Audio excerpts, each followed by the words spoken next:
Alimentação estratégica de primavera-verão. Como assim uma alimentação estratégica de primavera-verão, Gabriel? É uma alimentação que visa o objetivo que você vai querer com essa temporada produtiva. E aí vai variar de acordo com o perfil de meliponicultor. A partir desse momento, a gente tem algumas bifurcações desse caminho. Dentro do Missão Abelhando, eu apresentei para vocês 3 perfis de meliponicultor. Quem participou sabe, quem é aluno já tem o perfil definido, já está seguindo o caminho com base nesse perfil. Dentre esses 3 perfis de meliponicultor, a gente tem o robista, conservacionista e o empreendedor. Normalmente, o que vai variar desse manejo de alimentação é mais pro empreendedor. Mas pro robista também varia, pro conservacionista também tem um ponto que varia. Porque tem 2 principais bifurcações do manejo de alimentação estratégica de primavera-verão. Tem o manejo de alimentação estratégica de primavera-verão para quem vai produzir mel, e tem o manejo de alimentação estratégica de primavera-verão para quem vai produzir colônias. E ainda tem outras variações para própolis, samburá, mas as principais são para mel e colônias, porque são vertentes muito distintas de alimentação que você vai oferecer. Se você vai produzir mel, o manejo que você vai fazer, ele é feito preferencialmente a alimentação, tá? É feita preferencialmente com mel de apis, para que você não corra risco nenhum de que o mel que você vai consumir esteja contaminado com xarope. Porém, para quem não tem disponibilidade de ficar oferecendo mel de apis, mesmo que diluído, tá? Mesma diluição 50-50 do xarope, mesmo que diluído não tem possibilidade de ficar oferecendo mel de apis para suas abelhas, você vai fazer uma alimentação estratégica de produção. Normalmente, essa alimentação estratégica de produção é feita com xarope, porque é uma substância mais barata, o custo-benefício fica melhor, né? Fica comprando mel para quem tem colônia de apis produzindo, fica comprando mel para alimentar as abelhas sem ferrão nesse período entre as produções, né? Para que não tenha esse risco. Há possibilidade de alimentação com xarope. Há essa possibilidade, mas o manejo é diferente. A gente precisa parar a alimentação do xarope antes do período produtivo, porque a gente não quer que o açúcar comum do xarope contamine o açúcar presente no mel, porque o mel que vai ser comercializado principalmente, ele passa por análises. E se tiver contaminação de açúcar, ele não passa para comercialização. Não é emitido CIF, não é emitido selos de inspeção, justamente porque na inspeção ele não passou. Não foi um mel viável, puro, né? Que é o que a gente chama de mel puro, 100% mel. É esse mel que não foi adulterado com outro tipo de açúcar. Pode ser glucose de milho, pode ser açúcar convencional, xarope de açúcar, né? Xarope de glicose. Então é importante que a alimentação que você faz de inverno, que é uma alimentação essencial também para as colônias que vão produzir, todas as colônias que vão produzir algum item, seja outras colônias ou seja mel, elas precisam de alimentação. Elas precisam ter forças, principalmente durante o período de inverno, para atravessar esse período minimamente desenvolvidas, um desenvolvimento mediano, e chegar na primavera já boas para começar a produção. Então você vai alimentar sim durante o inverno as suas colônias que produzem mel. Só que vai chegar, isso com xarope, tá? Vai chegar perto do período produtivo, mais ou menos no início da primavera, mês de setembro, você vai parar essa alimentação de suplementar com xarope. Você vai fazer o desmame dessa alimentação de xarope e vai começar a fazer aí a adaptação dessas abelhas à coleta do alimento natural, do alimento que já está sendo disponibilizado. Lembrando, não tem como produzir mel em um local que não tem pasto, tá? Primeira coisa para produzir mel é ter plantas disponíveis que ofereçam néctar para produção de mel. Afinal, se você tirar a alimentação suplementar das suas colônias e não tem planta disponível, elas vão morrer de fome. Inclusive, se você não tem planta disponível a ponto de manter uma colônia durante o período de primavera e verão, reveja o seu pasto antes de ter abelhas, porque você não consegue manter as suas abelhas. Tem que ficar mantendo elas com xarope, isso não é natural.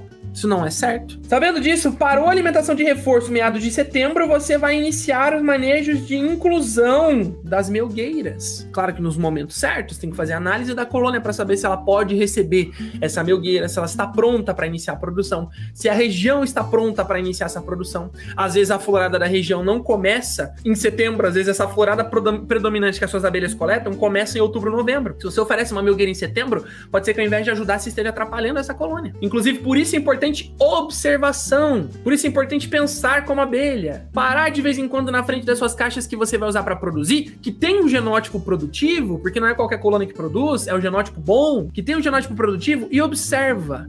Qual é o maior período em que elas estão chegando com alimento? Você vai observar desde o início de setembro até os outros meses, uma vez por semana, uma vez a cada 10 dias. Quando elas estão trabalhando mais intensamente? sem que seja para coletar um xarope, sem que seja no momento que você ofereceu alimentação, quando elas estão saindo mais para buscar alimento na natureza. Você vai pegar esse período e é o período que você subconscientemente, né, de certa forma, entende que é quando tem florada disponível. Agora, se você não tem interesse em produzir mel, essas preocupações, todas essas preocupações não precisam ser suas. Porque normalmente quem não quer produzir mel não precisa ter preocupação de ter o mel da colônia contaminado. Se você não quer produzir mel, quer produzir colônias, é importante que você faça também uma alimentação suplementar regular, estratégica. Porque para produzir colônias, você não tem o interesse de ficar coletando esse mel. Então, o que tem disponível na reserva da colônia é para o uso dela. E quanto mais você está oferecendo, quanto mais suplementação estratégica, não é oferecer muito todo dia, não. É suplementação estratégica, oferecer o necessário no período correto. Quanto mais você oferece o necessário no período correto, mais essa colônia tem projeções de crescimento. E é justamente projeção de crescimento que o meliponicultor que quer dividir precisa. Afinal, não tem como dividir se a colônia não atinge um número mínimo de operárias, se a colônia não atinge um tamanho mínimo de discos de cria, se a colônia não atinge uma quantidade mínima de reserva alimentar estocada, porque tudo isso vai ser avaliado as colônias que vão ser usadas para divisão. Que a gente avalia o ponto de divisão, o momento em que essa colônia matriz está boa para ser dividida. Se ela não tem os recursos disponíveis, se ela não atingiu ainda o desenvolvimento necessário em tamanho de disco, em quantidade de operária, em quantidade de reserva alimentar, para receber uma divisão com segurança, garantindo que a colônia mãe e a colônia filha consigam se desenvolver, então não faça essa divisão. Manejo para divisão. Tava falando de manejo de xarope para divisão. A gente vai fazer uma alimentação energética, estratégica, de 60% água, 40% açúcar. Ao invés de ser um xarope 50-50, vai ser um xarope 60-40. 60% de água, 40% de açúcar. Por quê? Esse xarope, ele estimula a coleta natural das abelhas. Ele se assemelha mais ao néctar das plantas, que naturalmente é mais aguado e naturalmente tem, na sua concentração máxima, de 40% a 45% de açúcar. Raramente tem néctares com maior proporção de açúcar. Então a gente vai se assemelhar bastante ao néctar natural, e isso, de certa forma, estimula a coleta. É claro que esse oferecimento não vai ser feito interno. Esse oferecimento ele tem que ser feito prioritariamente semi-externo ou externo, para estimular a coleta externa. Então, se você oferece no alimentador interno, teste. Não tô falando para você mudar, mas teste um alimentador externo. Teste um alimentador rosso, semi-externo, que fica na porta de entrada da caixa.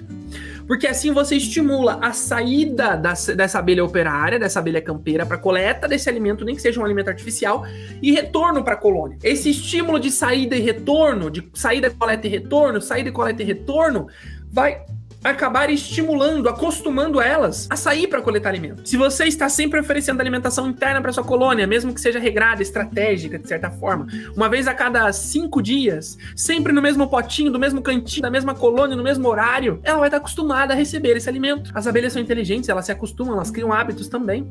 Isso pesquisas já comprovaram. Então, para você quebrar esse hábito dela estar adaptada a receber alimentação interna, porque ela vai se acostumar, ela vai estagnar, ela não vai precisar mais sair. Por que ela vai sair se ela vai receber alimento internamente toda semana? Então você tem que acostumar ela a levantar a bunda, bater as asas, sair, coletar o próprio alimento e voltar depois. E oferecer alimento externo é muito importante, ou semi-externo. Se você não está conseguindo por causa de apis mellifera que chegam no alimentador externo, bota o alimentador rosso ali. Ela tem que pelo menos chegar até a porta da colônia para coletar. Já é um meio trabalho, meio caminho andado, vamos dizer assim. E você vai acostumando a esse manejo externo. E vai manter esse manejo de alimentação estratégica. O tempo, né, a periodicidade e a quantidade vai variar de acordo com a espécie, vai variar de acordo com o pasto da região, vai variar de acordo com o seu objetivo. Então defina o melhor manejo de alimentação de acordo com o seu objetivo. Se você quer dividir, normalmente a alimentação é feita, de certa forma, um pouquinho mais intensa do que de outras formas, só para manter uma colônia bem desenvolvida. Ou só para estimular a coleta externa, tá? Então varia muito, inclusive de acordo com o desenvolvimento da colônia. Colônias que estão com poucos operários não podem receber muito alimento porque elas não dão conta. E aí fica sobrando, abre porta para inimigo natural e você tem vários problemas. Então tem que ser regrado. Se você quer produzir colônias para divisão, se você é um robista, quer ampliar o seu plantel, se você é um conservacionista, né, normalmente não oferece muita alimentação, mas quer dar uma incentivada para as abelhas crescerem e se enxamearem para a natureza, você também oferece um pouco de alimentação de reforço, para elas se estruturarem Principalmente essa daqui, essa energética de 60% de água, para estimular a coleta externa. E nunca para de plantar, vai sempre plantando plantas corretas, para oferecer sempre alimentação para essas abelhas, tá? Porque de nada adianta estímulo da coleta externa se não tem o que elas coletarem externamente.